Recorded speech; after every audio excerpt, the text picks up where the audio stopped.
Good evening, ladies and gentlemen, wherever you're tuning in from. You're live at Baraton TV, here and hereafter. This is exclusive panel. Once again, ladies and gentlemen, welcome to this great panel where we help you see the leaders. We help you see who is a leader. Are leaders born or made? Well, to me, I believe leaders are born. At the same time, I also believe leaders are made. But in this panel, we don't make leaders. We help you see the leaders that were either born or made. My name is Arasa Enoksinde.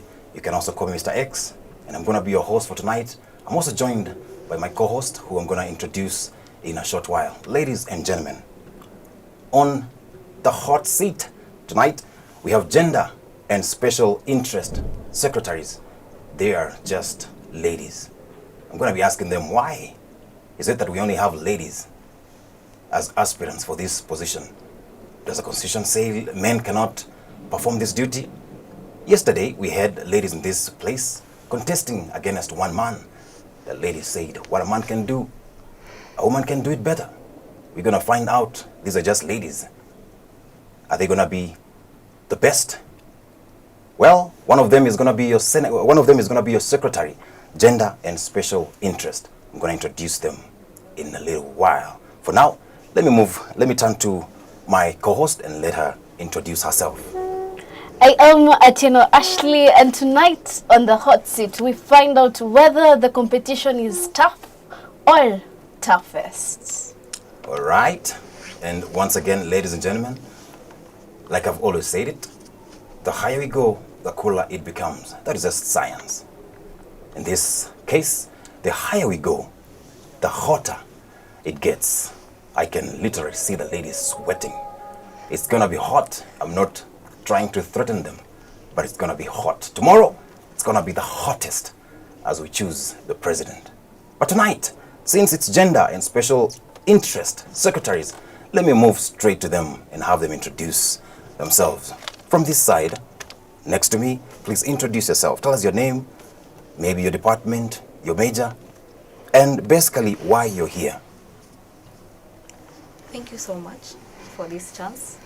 My name is Nelly Kerubo, a junior student taking Bachelor of Education in English Literature. I'm here tonight because I'm an aspirant for this Cabinet Secretary seat of CS Gender and Special Interest. All right. Thank you very much. From Education, most welcome. Next to you.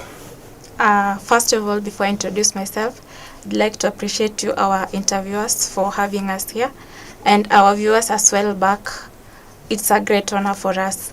So my name is Joyce Mayo, a second-year student pursuing education in English literature, and I'm an aspirant in this seat, CS Gender and Special Interest. Apart from that, I'm passionate, and I believe that when given the chance, I'll deliver my responsibilities to my level best. Thank you. All right, thank you very much, Mayo Joyce. And finally, on the other end.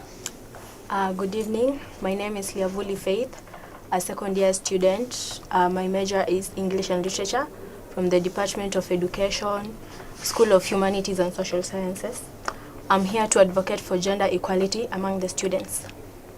All right, thank you very much. All of you feel welcome. Don't tense. There's nothing hard.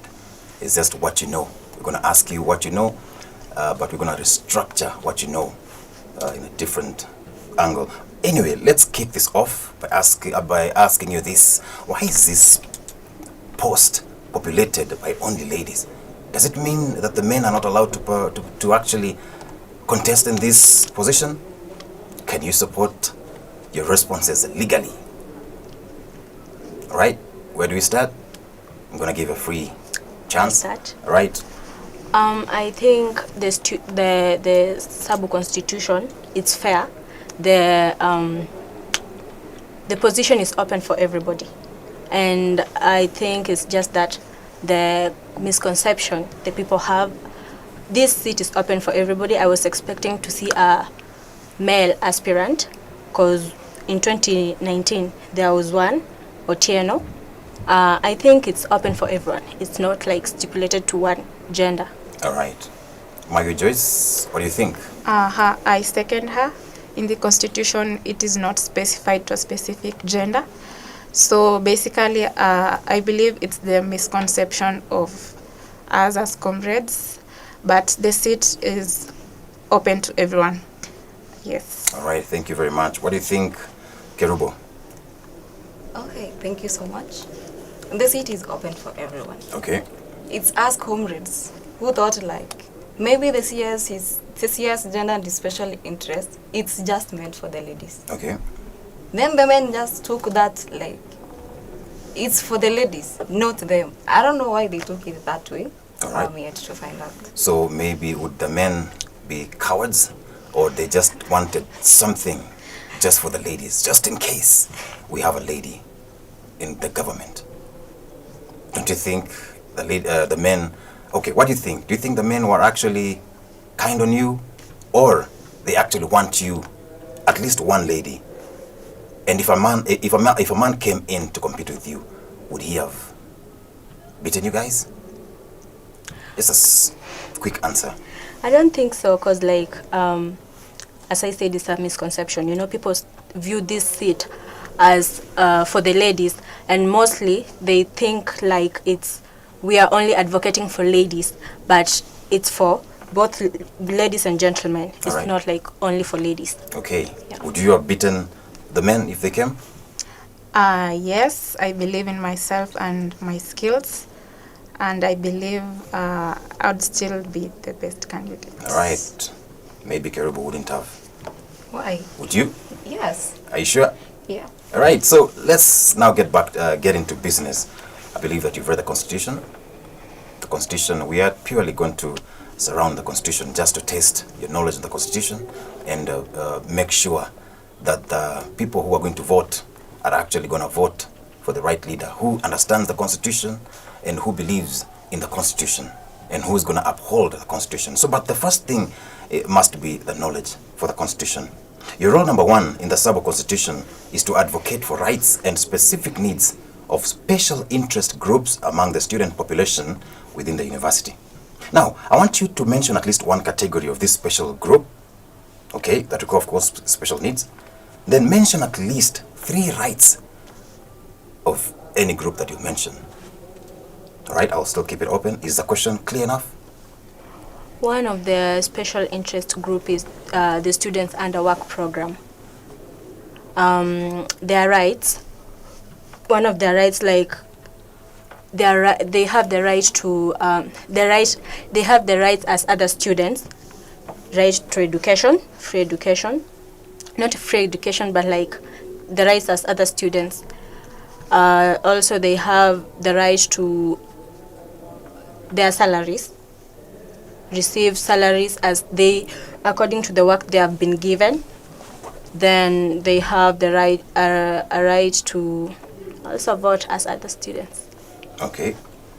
Are you sure about your answer? Yeah. You sure? So what's special about the work study program? Something special about them. Yes, what's special about them? I think What makes them special group? that they're bold. Okay, like these are students who are needy. All right. Yeah, they like some of them can't maybe they can't support themselves like as others. Okay. All right, that's good enough. That's good enough. Let's go to Maya Joyce. Thank you for the question. So one, basically, first of all, being a person with a special interest, it means that you have a certain disadvantage or a deficiency. So one of the people are the students from humble backgrounds. Yes, they lack, we can say, financial stability, and they have a right to study. And sometimes they may lack the financial support, but they still have a right to study. So the university at large should also consider them. All right. Don't you think you've repeated her point? Or you still want to go with her point? So I can still add. All right. Yes, another group is people with physically challenged people. All right. Yes, I've seen some of them here at school, and they need special attention, more so in their movement, and even in the services they are provided with. They Alright. need support. All right, so that group specifically, what would be their rights? And these rights are the ones that you're going to help defend or rather protect. I can go with those who are physically challenged. Okay. Yes. So these people, we can take an example of one who is not able to move, and he or she needs to attend classes. So one of the rights that it should be considered is that they have a right to study, yet in one or two reasons they are not able to attend physically to the classes. So the school should consider maybe an online class for them or a recap class for them. Yes. Okay. All right. And let's move to Faith. Kerubo. I beg your pardon. Thank you. Okay, as we understand the special needs, who are the special needs? The special needs are these people who are, say they have a challenge, maybe mentally, physically, or mentally, or psychologically. I support especially the people with disabilities. Some like maybe they have a language difficulty, and then some maybe body deficiencies. I'll advocate that they also have the right to be heard. Okay. Like for example, here in Baraton, we don't have any language translator so far. Are you sure? Okay, I've not seen any. Maybe we don't have any of those needs. Okay, how sure are you? Because I've seen one too. You've seen one Two. that doesn't hear. Okay. And is a student in this university? I'm not sure if she is a student Okay. or just on work program. All right. Yeah. They also have a right to be heard. They need attention as well. Okay. Yeah. Is that all about about the category of the special needs we have on campus? This is free. It doesn't have to be. Anyone can take a challenge to just mention without necessarily mentioning their rights. I think the international students, Okay. the diploma and certificate students. What makes them special? The international. You have to support your answer. Okay. These are foreigners Okay. in our country and in the school. Some of them who come, like the Congolese, Okay. they speak French. All right. And when they come to school, they have to first study in English, an English program. Yeah. All right. Any other group? Special group? Yes, we do have people with health problems, and that means that their diet and food is also in need of a special attention. So basically, the school, I've seen so far, the school considers in offering special diet, and that is recommendable. Okay. Any other special group before we move out of that? Because actually you guys are going to take care of these special groups. That's why I'm trying to see whether you guys actually know them before we can see what ways you're going to tackle their challenges. So any other group that you know? Kerubo? Not good. All right. You actually have to look around and observe and see and find out by yourselves. All right, so I'll move to the next question. You are definitely members of this disciplinary committee. You guys know what the disciplinary committee is about? Yeah. All right, you know? What's that body? It consists of the DVC, SAS. No. What's the body? What does it do exactly? What it does. Yeah. I think it's there to correct behaviors among the students. All right. That's correct. So in this disciplinary committee, now that you understand what disciplinary committee is, your role will actually to defend the students, right? So who chairs this committee? I started from there. Let me start from here this time round. Who chairs the disciplinary committee? The dean. Are you asking me? No. Or are you telling me? Oh, you're saying the dean. The dean. Okay. Joyce. That one I'm not sure of. Okay. Faith. The DVC, SAS. The DVC SAS. So, DVC SAS chairing a disciplinary committee, it sounds like it's a dean's council. Are you guys sure? It's a dean? It's not a dean. It's not a dean. I leave that as your assignment. Perhaps it's the first assignment, because once you get into office, you may find students in the special needs, students with special needs, getting in trouble. And you guys are actually members of the disciplinary committee. So definitely you'll need to know who chairs, who are the members. I'm afraid if I ask you about the members, maybe you may also tell me you don't know. So I'll leave that as a first assignment. Let's move on. Let's see how you tackle this issue in the disciplinary committee. If, for instance, like I said, you've just been sworn in, you're now ready to work, that first week, you have a case. This is a case. A dean has found a transgender. You know who a transgender person is? Yes. Okay. Transgender. This is a person who you cannot actually tell whether it's a male or female. From when they were born, the doctor could not actually tell whether it's a man or a lady. And sometimes when they walk, you can't tell whether this is a man or a woman. Right? So sometimes they're also confused. Sometimes they confuse you. You wouldn't really know who they are. So this is a case. A dean has found a transgender student who, of course, resides in the men's dorm, dressed like a lady. All right? Are we together? Mm-hmm. So the trousers are designed in a way that it looks like for ladies, like yours, okay? And of course, her nails are polished. The hair is also plaited, but covered. So this is what happens. The dean stops this individual in public. This public place, let's make it the cafeteria, okay? The dean spots this individual, then asks this individual to actually remove his cape, put his fingers maybe on the table, and the dean starts taking pictures of this individual. And you somewhere watching. As the defender, or rather as an advocate for these students with special needs, for their rights, what would you do there? And how would you defend this individual in the disciplinary committee? Right, Joyce, you'll go first this time around. Thank you for the question. So basically, I would first have details of the student. Okay. That includes the name and the ID number, of course. And then I would do further consultation on the history of the student. I'm also consulting his parents and look out for ways on how we can help him. I will as well advocate for him or her, taking him or her to a counselor, yes, where he or she will be able to get help. Okay.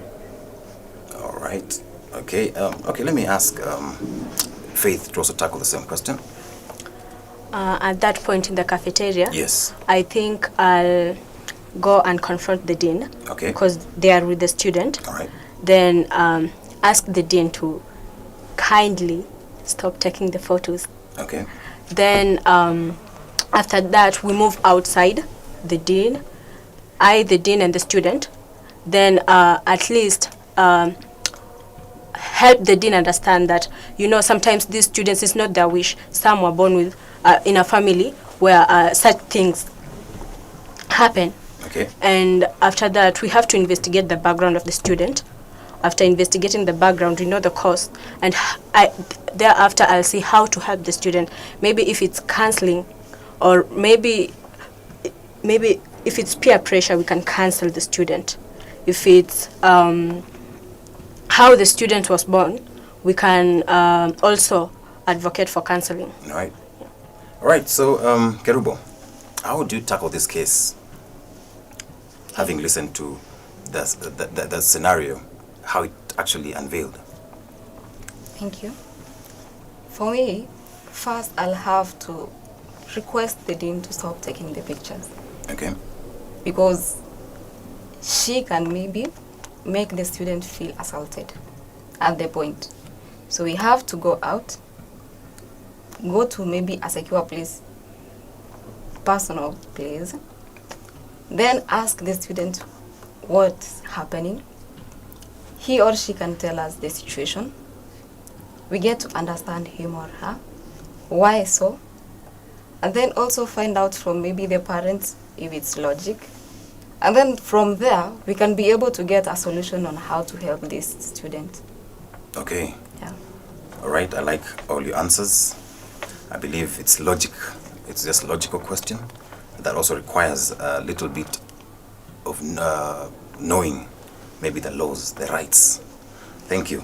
So how would you defend this student? Remember, like I said, this dean will actually has actually taken the pictures from the table, or maybe in the cafeteria, pictures of the hair. Not just one picture, several pictures.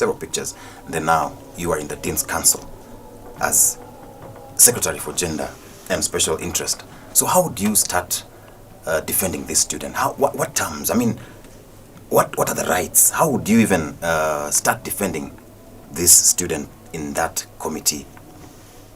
Okay, who wants to go first? It's a free chance.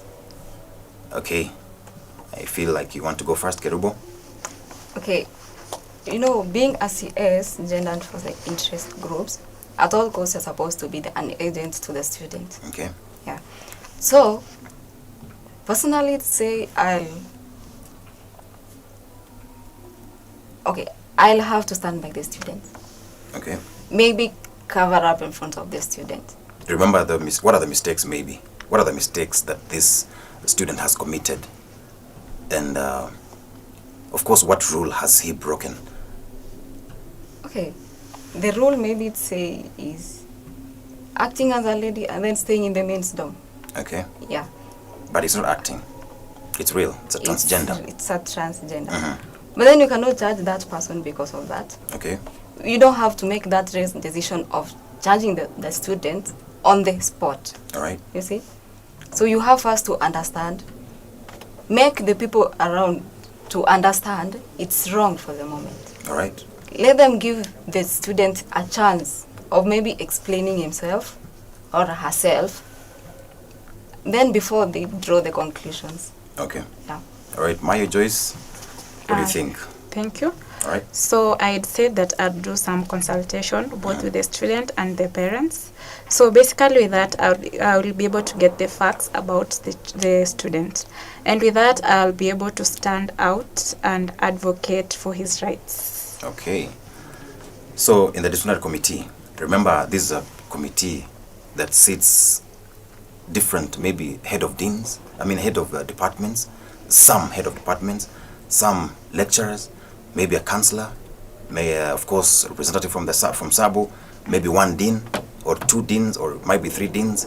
So this is a place which will actually, this is a committee that will actually look into the rules, go back to the handbook and say, look at the hair, look at the way men and women dress, how they're supposed to dress, if you're against that, and perhaps they would recommend that this student be sent home for being inappropriately dressed, doing the hair, maybe for one semester. So how would you stop this student from from being sent home? That's what I'm asking. Okay, you can still finish up. Then let's go to her. So with my interaction with the student, I'll be able to talk with him and get to understand him better. And with that, I can remind him of the rules and the regulations that is written in the student handbook. And with that, I can encourage him or advise him to avoid some of the issues like the hair. I think it's something that it's manageable. So in issues of hair and nails, it's something that I can get to interact with him, and I believe he will be able to respond and evade such. All right. Yes. All right. And Faith? I think, okay, rules are there. Okay. But sometimes you find the student breaking the rules. No one is perfect. Okay. I think the student needs to be enlightened on how to dress up like a man, how to behave like a man. But now he has been caught with like a crime. I think as a CS gender, I'm there to advocate for him. I'll plead for mercy. Yeah, because everyone deserves a second chance. We all sin. We all get on the wrong track. I'll plead for mercy on behalf of the student, and if such is repeated again, then the student will have to face the disciplinary committee and explain why, because I have advocated for the mercy the first time. All right. So maybe last, you have something to add? I have All right. something. You see, I won't allow them to send the student for a suspension. Okay. I'll advocate maybe they take the student to an advising, to a counseling. Okay. Yeah. Then you can find out maybe if truly he is a man, you can counseling the student, make him understand this is a school. All right. Yeah. You can make him understand, help him change, and then from there, if it's not working, and then maybe, I don't know. From there, then you can allow the other disciplinary committees. All right. Maybe to take. let me just ask a quick question, just yes or no. Have you ever seen a transgender? Any human transgender? Any human being who's transgender? Have you ever seen? Yes. Okay. Have you? Yeah. Have you? Okay. So you mentioned, Faith. You mentioned about confronting the dean, who is taking the pictures. So in the disciplinary committee, won't you also raise alarm that the dean, you're also wrong? Won't you also confront him in the disciplinary committee? I have. Okay. I have to confront him. I didn't hear you say that. I didn't hear you say that as part of your defense for the student, for breaking. I mean, for Maybe I forgot. Okay. I just forgot. So, but do you think it's right to No, I confront? don't think it. No. Do you think it is right to confront the lawbreakers, whether a lecturer, whether a student, whether administrator? Do you think it is right to confront them? I think it's right. Okay. Yeah. Right. Mayo, you think it's right? Basing ourselves on the Sabo Constitution, the responsibilities and what we advocate for is outlined. So basically, with the Constitution, I'll be able to advocate it's right. All right. So Yes. you're also saying it is right. You can confront whoever it is, the dean, the lecturer, the administrator, and then deal with the issue later. All right, Kerubo. Not really confronting, Okay. but bringing up and maybe doing a reminder with the Constitution. Okay, so Yes. I'm interested to know how you'd handle this individual who is actually going beyond the rights. Taking pictures of a transgender individual, maybe embarrassing the individual, putting the fingers on the table just to take the pictures of the fingernails, maybe which are polished, and maybe taking several pictures. Don't you think that is somehow intimidating and somehow going beyond where the dean should go? That's what I'm asking. So would you confront him for that sin or that scenario? Not the confronting, Okay. but raising an alarm that it's not right. Okay. Yes. All right. So, Kerubo, what do you think? You're a leader. Your CS, your secretary, your elected secretary of gender and special interest, and you sit there eating, and you see the dean from a distance taking pictures, several pictures, and of course the student has the hands also on the table. The dean is going around taking pictures. What would you do? It's right to confront the dean. Okay. Yeah. It's kind of an assault, but then you have to confront the dean to stop it, but in a good manner, of course. Okay. Yeah. All right. All right, let me give a chance to my co-host to ask at least one question, and then we get back and get to see how far you know the Constitution. So one of your role is to advocate for gender equality in representation. Can you highlight some of the ways that clearly demonstrated gender inequalities and clearly state how you will create a balance? I will start with Joyce Mayo. Please pardon your question. One of your role is to advocate for gender equality in representation. Can you highlight some of the gender inequalities that have been demonstrated and clearly state how you could create a balance? So your question is some of the gender inequalities that I've been able to see. Yes. Yes. So recently I was informed of a ruling where an administrative office ruled in favor of a girl child, while it was the girl child in with a mistake.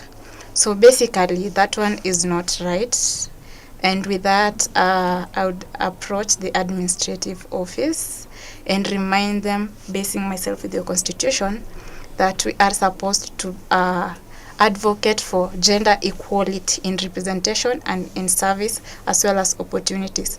So with that, I would remind the administrative officer, and I believe the next time nothing of sort would happen. And to you, Kerobo? So far, the inequality I've seen so far is for the work program. Yeah. And as for me, I'll have to fight for equality in that space. Equality for all those that are in work program, those that maybe clean, those that sweep, everyone. Yeah. So how does inequality in work program come into place? Okay, so far the complaints. Remember, you're talking about gender inequality. Okay. So far, okay, the complaints from other students, I can say, they say like the programs are not allocated, say, equally. You can find maybe for the say those sweeping are males, most, you see. But then, as if I fight for their right, it can be equal for all of them, so that it can be a balance between the female and the males. So what are the steps you will take to create a balance? The steps I'll take to create the balance. Okay, first is with the administrative. I have to convince them it's good and right if there is a balance, so that the students won't feel intimidated, especially those who apply. You see, there are those who apply they apply and then they don't get, you see, and so they will feel that intimidation of it's not good. Okay, gender inequality. Remember, we're talking about gender inequality. So does it mean that the female counterparts applied for the job and they didn't get? Not all of them. And the male got this work? No, not all of them. And so that's why the male are sweeping and the ladies asked, looked for the job and they didn't get it? Is that what you're saying? No, okay, what I'm saying is, if it's sweeping, they should be equal, not say male sweep and then ladies mop. They should be equal to both of them. Okay. And to you, Faith? One of the issues I've seen is the departmental clubs, the heads of the departmental club, like the presidents of the departments. Most of them are men, are gentlemen. They're the ones who lead the departmental clubs, most of them. And that is one thing I'll have to advocate for, gender equality. Like, okay, I've tried to liaise with the the aspiring Senator School of Science and the Health Sciences, and we've managed to advocate for 2/3 gender role. If you see the ranking from the president to the lower seat, you'll find that both ladies and men are equally represented. Yeah, that is one part that I'll have to ensure it's implemented in other clubs if I'm given the chance. All right. All right, thank you. I think we'll get back to the Constitution a little bit and then get back with another question. So the Constitution gives you the mandate to ensure that the university is clean and beautiful. I believe you know your role as stipulated in the Constitution. So what proposals would you give to the physical plan department to improve on the beauty and cleanliness of the campus? I believe you guys know physical plan department. Yes. Anybody who doesn't know? So what proposals would you give to this physical plan department to ensure that the school is clean and, of course, beautiful? Or rather, to improve the beauty. Maybe your school is clean and beautiful, but you'd want to improve the beauty and cleanliness. So what proposal do you have? All right, you want to go first, Kerubo? All right. Okay, in terms of the beauty, what if I can relance with them for new paintings around the school? You see, like from the humanity, like when you enter the church, through the gate to the church. If they can paint the place and then to the humanities building, such it will create a new picture which will make the environment more beautiful. So repainting with different colors? Okay, let's see, maybe again repainting maybe for more clarity. Okay, retouching. Yeah, retouching. Okay. Mayu? So as for me, I would advocate for additional dustbins around the school compound, Okay. more so the field, because whenever I have witnessed that, whenever we have games, yes, there is a lot of that being left behind, and I've seen somebody being placed to pick them. So basically, you can improve that by adding additional dustbins where the students will be responsible in placing them. In addition to that, yes, so far our school is I can rate it at 70% in beauty, but we need to improve. And the place of improvement, I'll echo my sister in repainting of the buildings. Yes, there is a deficiency in that. And then we also have flowering. We can add more flowers where it will create a beautiful sense of attraction. All right. Okay, you can go. Our school is really trying to make the school, to make the compound look beautiful. The place where I can echo is besides the administration block, that area where the flags are, we can try to plant some flower beds around the flags. Then I want to echo what my two friends have said. The repainting of the school, you'll find that the new the gate that is being constructed is painted in different color, and the other one is in different color. The buildings, the colors are different. We have to, I can liaise with the appropriate office to ensure the school is uniform in color painting. All right. Is that all? Is there anything else anyone would want to add? Anything else? Add something. Okay.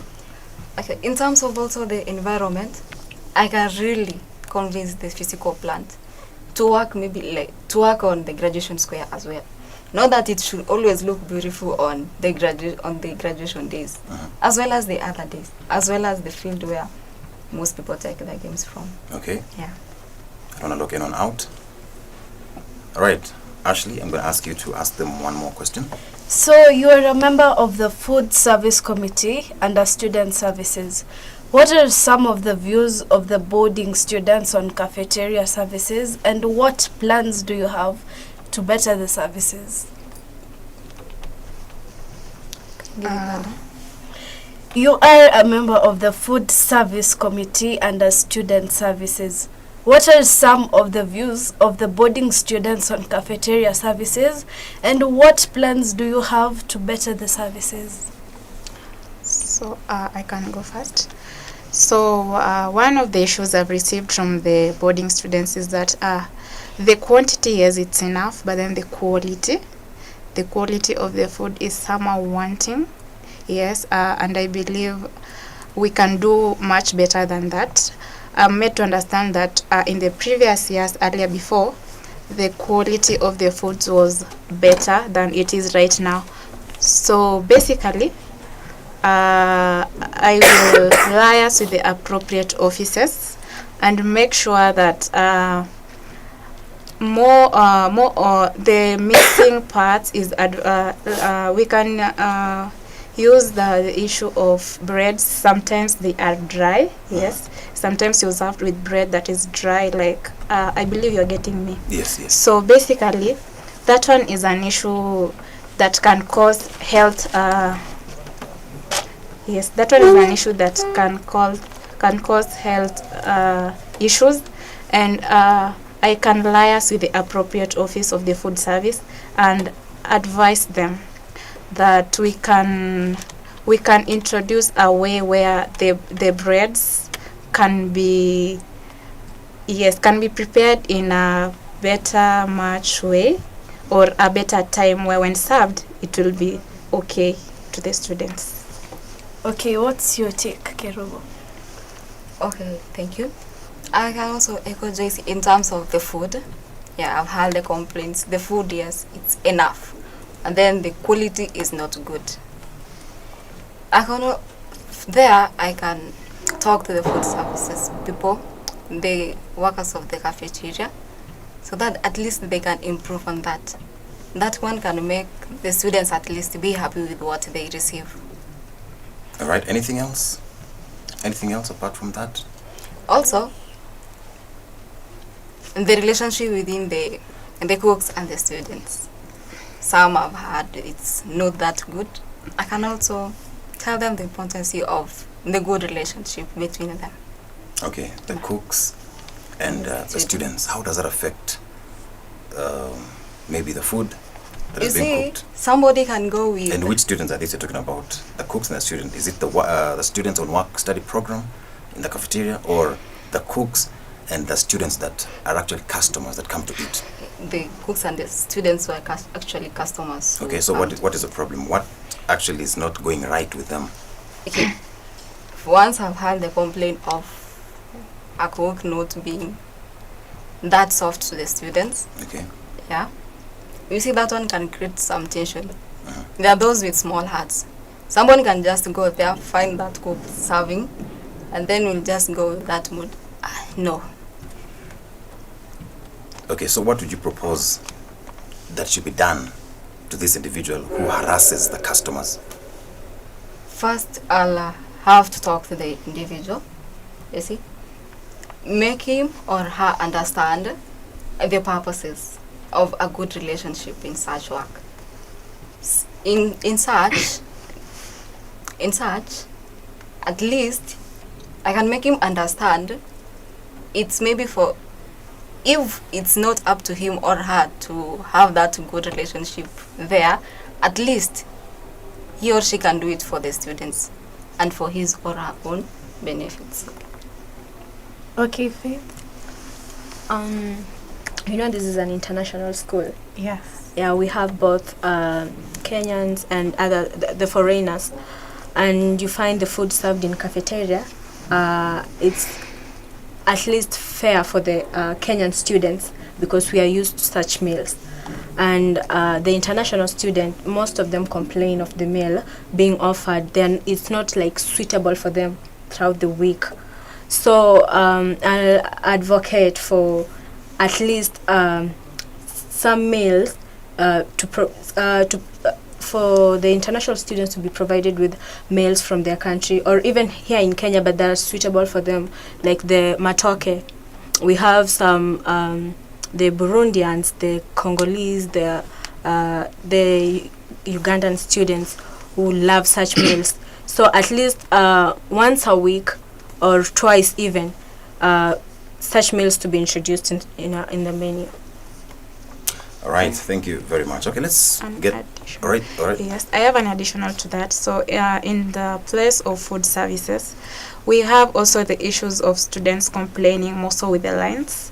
So it happens that we have like 2 places of serving, and that one can cause, sometimes you can go there and stand for about an hour just because of the line. So basically I can advocate that we add more serving places so that the line is efficient and one is able to finish eating in time. Yes. All right. Let me just add a little bit question to the same issues in the cafeteria. There was a proposal, there has been a proposal. In fact, it has been the administration has been working on this thing to ensure that perhaps maybe students would use a swipe card or biometrics while going to the cafeteria. This is my question. Do you think that if all students would only pay for what they eat, do you think that would be possible in this university? And do you think it's a good idea? Let me get your views. I can say it's not a good idea. Okay. It will not favor all the Okay. students. There are those of the low class. They won't afford for every day. So maybe This is the issue. This is the thing. For those who eat in the cafeteria, they usually pay a constant amount of money. So it means if you pay, let's say, if it is 20,000 for the cafeteria, whether you eat or not, your money is still going to be used to prepare food in the cafeteria. So my question is this: if, for instance, the university introduces this system whereby students only pay for what they've eaten, do you think it's a good idea? Do you think it will work for the university? That one can be a very good idea. Okay. Yeah, it can help to also save something. Okay. For the students. There are at times maybe a student is off. Okay. Maybe for a weekend home. So that cost for the weekend, at least it can be moved forward for another time. So okay. It will be economically beneficial. Do you think it will be economically efficient?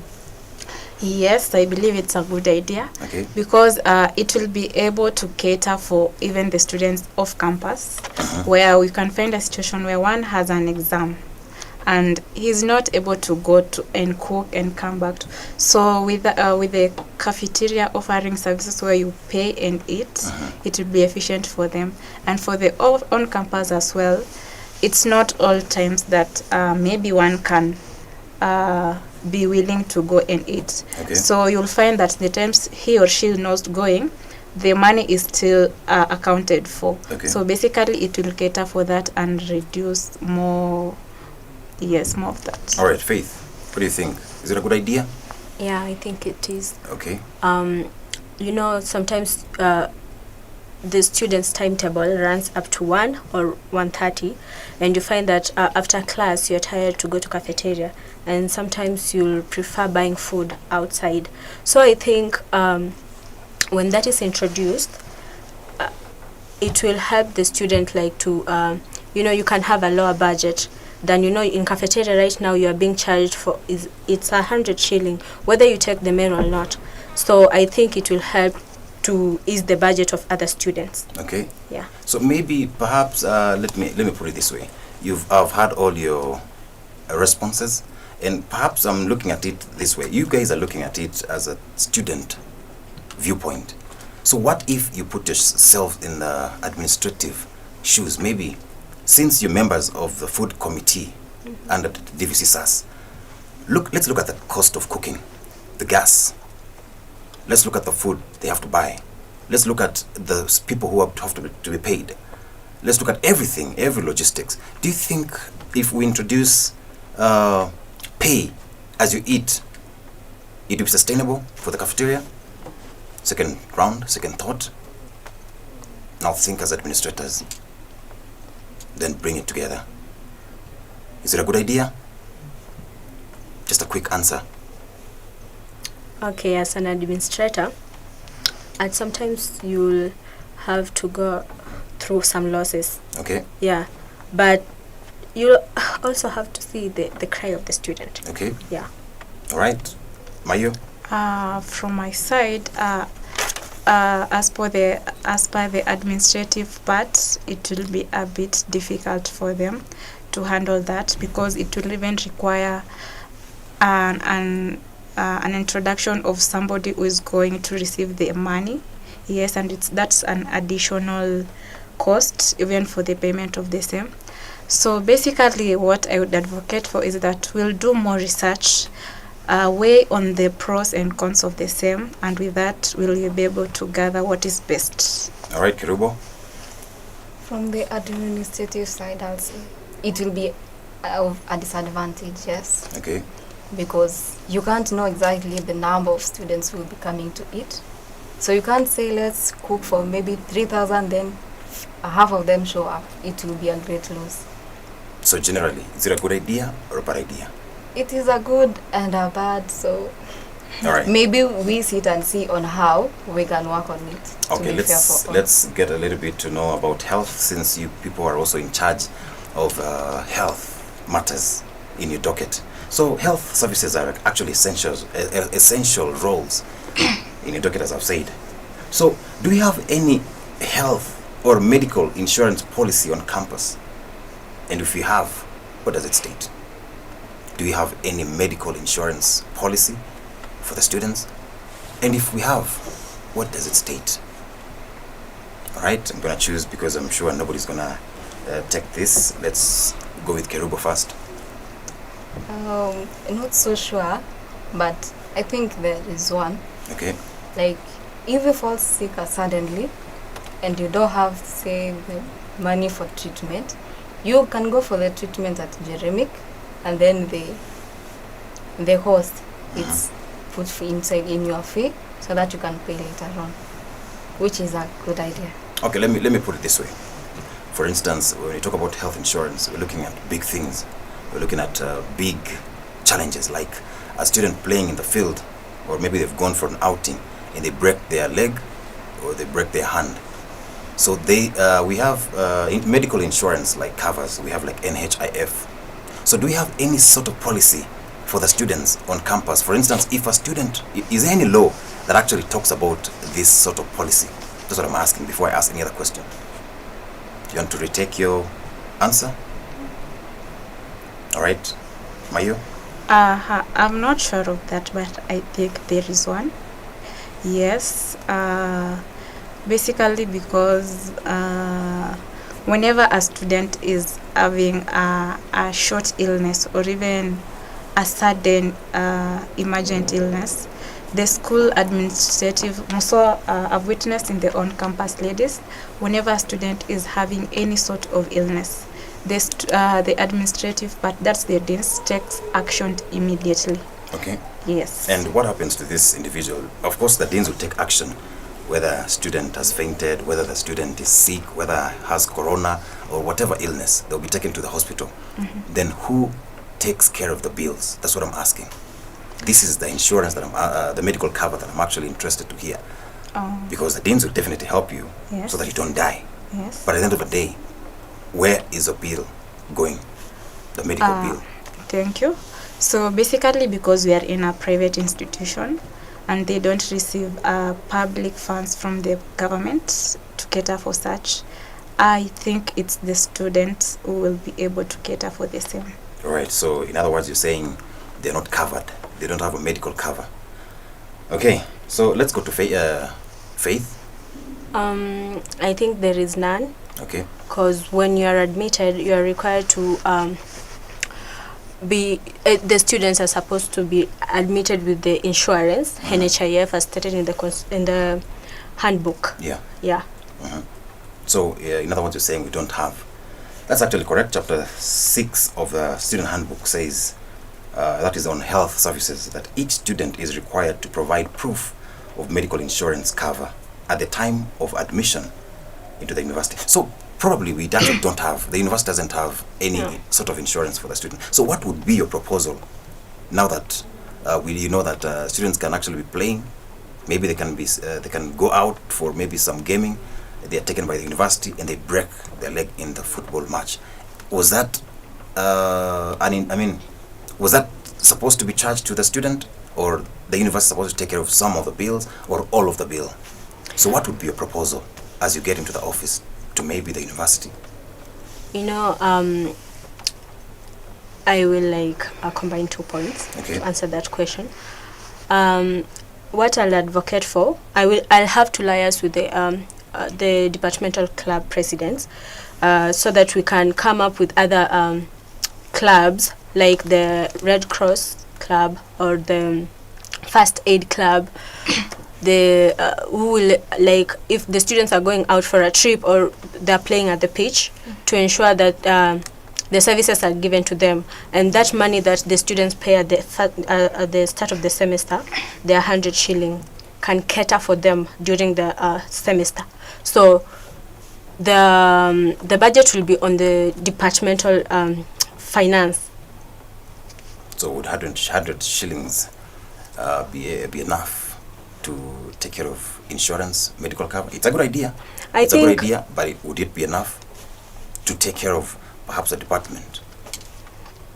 A department is consisted of maybe how many students? Let's just we can I think the 100 can be enough, because not everybody, like throughout the semester, you can't tell me that all the students will be injured. Okay. Yeah, like buying the kits is not that expensive.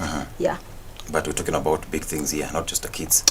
Students have broken his arm, who needs operation maybe, which would require thousands of shillings. So what proposal would you have to ensure that these students actually, if taken to a hospital, which would treat them and maybe have a very big bill, like 100,000, 200,000, 300,000, where would this money I mean, who would pay this money? That's what I'm looking for. So what proposal do you have to ensure that at least students have got some sort of, how do I put it? There's a plan by the university. I think to that have them. we can, after liaising with, I can liaise with the health services office to ensure, we can come up with a plan and the specific amount the student will have to pay at the start of the semester.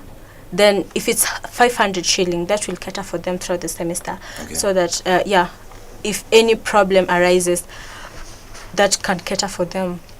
All right, Mayo? For my case, I would introduce a policy where both parties are involved.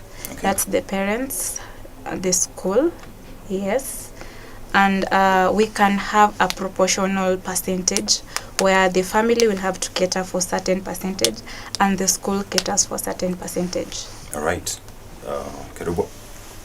Okay, thank you. As for me, I can also echo Joyce that the parent and the school also share. But then to my case, I'll say if it was not intentional, like you said, maybe somebody was playing, gets injured, needs an operation. So there you have maybe, for example, the Red Cross Club. If it's active, in such a case, like you need more than say 100,000 and the club cannot provide for that. What about you? You arise the issue to other students as well. Make them understand the situation so that they can help in their contribution as well. All right. Maybe you can pass the policy that from the administration they can agree for the contribution if such case arises. All right, good ideas there. Let me not ask so many questions in regard to the same. Let's get a question at least from Ashley. Okay. What does the handbook say about single female student, either new or continuing, who is suspected to be pregnant? I'll start with Faith. I think it states that if a student has already registered for the semester and is found to be pregnant, she will have to be given time out of the school, from school. Okay. Is that all? Yeah. Mayo? From the information I have is that the student will be notified that she has to stop her academics and focus on the child, that is, yes, the pregnancy. And then after the delivery is when she can come back to school. Okay, Kerubo? From what I've read is that the student is told, okay, it's supposed to be unaware to the students. If such case arises, she is supposed to stop the semester, go take care of the pregnancy. When she delivers is when she's allowed to come back, continue the education. Okay, just a follow-up question maybe. Once it's suspected, like she said, once it's suspected that lady, whether freshman, a new student or continuing, whether it's suspected that this student is pregnant, what is the first step that is taken? Remember, the student is only suspected, a female student is only suspected to be pregnant. So what is the first step that is taken? I think she'll... Let's have someone else take the first answer. I can say the first step is you have to talk to the student, do the test to prove, then from there, others can follow. All right, Mayo? It's the same case, you'll approach the student, yes, and then after that, you can do a confirmation test if the student maybe doesn't plead guilty. Then after that, now you will go hand in hand with what the policy in the handbook says. All right. The student is expected to take some tests in Jeremic. Okay. All right, so the first thing would be the test. All of you guys have said the same thing. So just a follow-up question. I mean, a follow-up to see if you know about special needs. What does the handbook still says? Is there anything else the handbook talks about pregnancy? Any other thing you know about from the handbook that talks about pregnancy?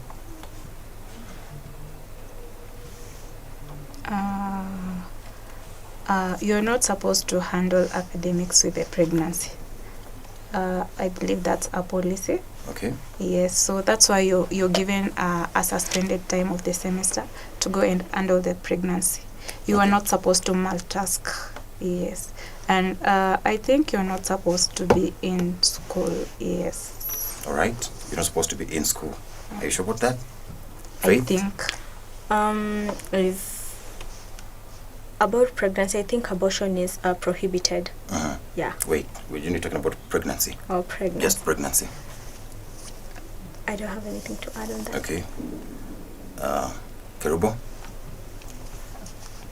I think it's just about the multitasking is not allowed. Okay. But then I also think there is this of finding out how it happened.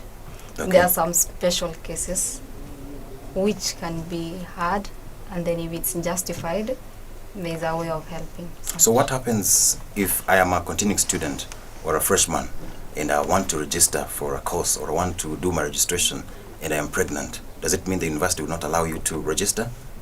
The policy, the handbook talks about that situation. Anybody who has an idea about that? To a student who joins freshman or continuing during the first semester, you've come pregnant, or you know that you're pregnant. There's a policy that talks the about that. student is supposed to secure a house out of the campus. Okay.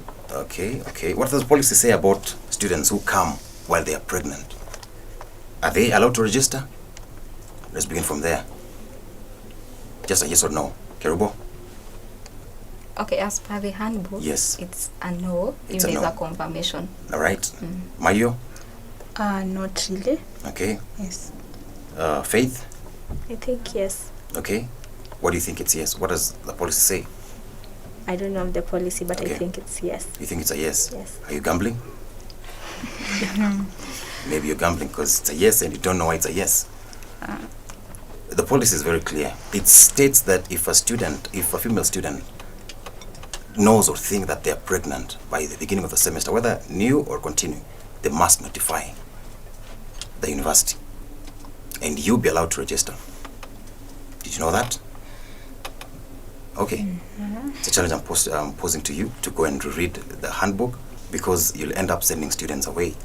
They can register, but after saying that they're pregnant, then they'll be, of course, advised on what to do. So maybe, I don't know if you have any other question, or I can take the last question. You can take the Okay, because of last time, I'm looking at the time. Actually, we are running so short of time. I'm going to do this so fast. A male student gets into this is a logical question. So think about it before answering. Okay? So a male student gets into a ladies' room in off-campus, of course.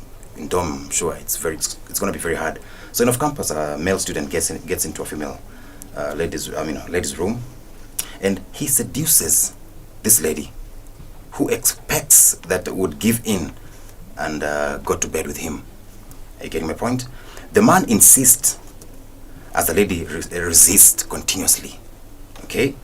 Then the lady finally gets angry, takes the knife, and leaves the man with serious cuts on his arms. Okay, so as a secretary for gender and special interest, what would be your angle of discussion in the disciplinary committee defending the cases, the both students, and who would you defend and why? I mean, definitely you take one side to first defend the case. Then of course they are both students. So what would be your angle of discussion? Just a quick response because of time. Maybe I'm going to give you 2 minutes. I believe you've taken your time to think about it, reason about it. Have you gotten the question? Is the question clear? Oh, the silence is too loud. My goodness. You can literally hear the silence. All right, who wants to go first? Mayo? So first of all, a student is right until proven guilty. Okay. Yes. So in the first place, the male student was wrong. It's not right to try and force issues. And first of all, so long as it's not his wife, he's not supposed to do so. So that one is a failure of the male student, and he should be, yes, he should be corrected of that. All right. But then I think the female student used that as a defense mechanism. Okay. So from your statement, it's that he was cut from the hands. Yeah. Only the hands. So I think I would echo the female student. She did that as a defense mechanism, which possibly it's not right, but then at that situation she had to. All right. Kerubo? Okay.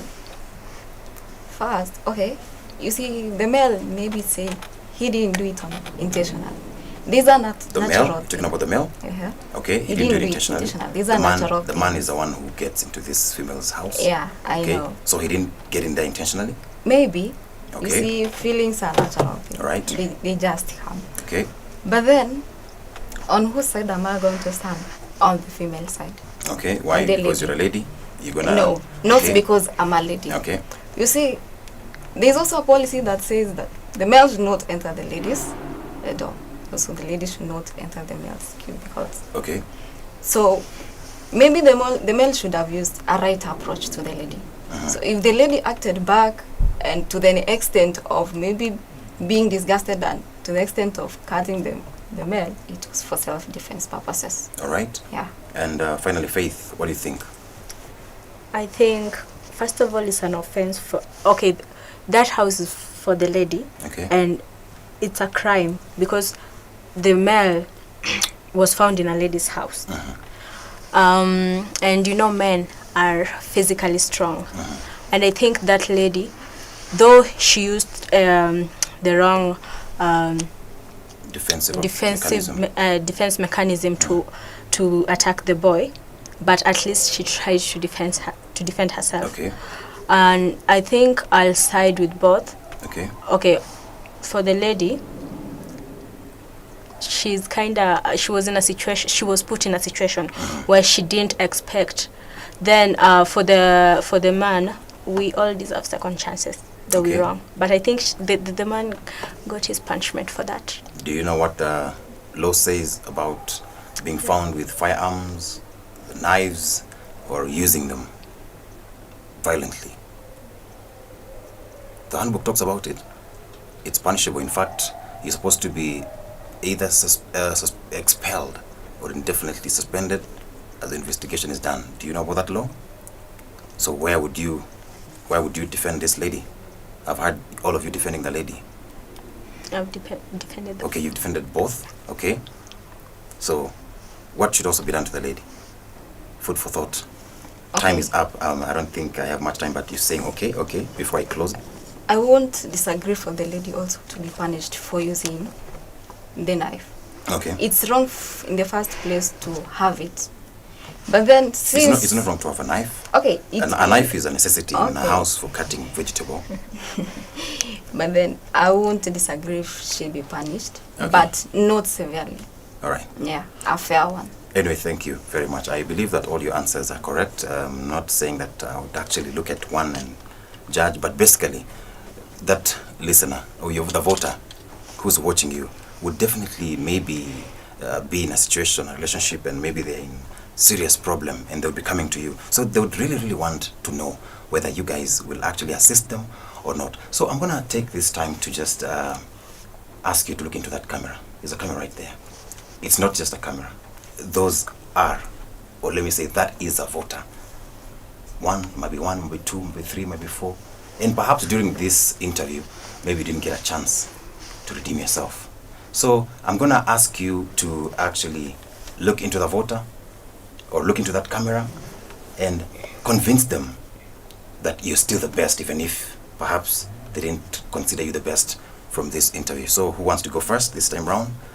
In 5, 4, 3, 2, 1. Kerubo, gonna go first. Thank you so much. I'm Nelly Kerubo once again. I'll say I know I'm the best when it comes to understanding people's feeling.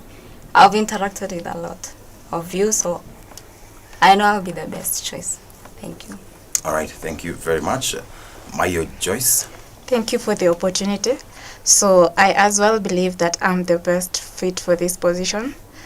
First of all, I'm passionate towards serving humanity in response to gender equality in representation, in opportunity and in service. And with the, I believe also that leadership is a calling, and it has been evident to me since in my primary level. I've been privileged to serve in some of the positions, and I have been able to cater some skills, yes, and as well listening to students and inspiring them towards towards them having the best version of themselves. That is literary empowerment, because leadership is not all about power but about empowerment. So basically I still believe that when given the chance, I will do the level's best to my ability. Yes, thank you. All right, thank you very much, Mayo Joyce. And finally, let's get to Faith Liavuli. Thank you, the viewers. I believe I'm equal to the task. I have the leadership qualities that a leader needs, since I have served in high school as a leader throughout the high school, and I have the leadership qualities a leader can ever have. That's all. All right, thank you very much. I believe that you people have actually convinced or confused the voter, and I believe that they've listened to you. But before I say anything, allow me to also allow my co-host to give her closing remarks before I can get back and close. Today was our second last interview, and I think the competition was the toughest. So if you hadn't made up your mind, I guess you have. This has been the exclusive interview. All right, thank you very much. And to the listener, to the viewer out there, you've listened so carefully to them. They are all good, actually. If I was to vote for all of them, I would vote for all of them. Unfortunately, it's only going to be one. You have the power. Like I've always said, leaders are chosen by God. But God will not just come down from heaven and do the voting. You have an obligation, a constitutional mandate, to vote for the right leader. And remember, your vote is the voice of God. So take your time. Go back to this channel, Baraton TV. Listen to them once again and gauge who is best amongst the better ones who are here. It has been the exclusive panel. Tomorrow is going to be hotter. The last day to interview these leaders. It does not mean that tomorrow is going to be the last day that this exclusive panel is going to be here. We will be here forever to check them over and over. We'll also be bringing the Independent Electoral Commission body to tell us a few things about the election. So keep checking on this channel. If you've not subscribed, subscribe. If you want to follow, you can still follow, like, and support this Baraton TV here and hereafter. This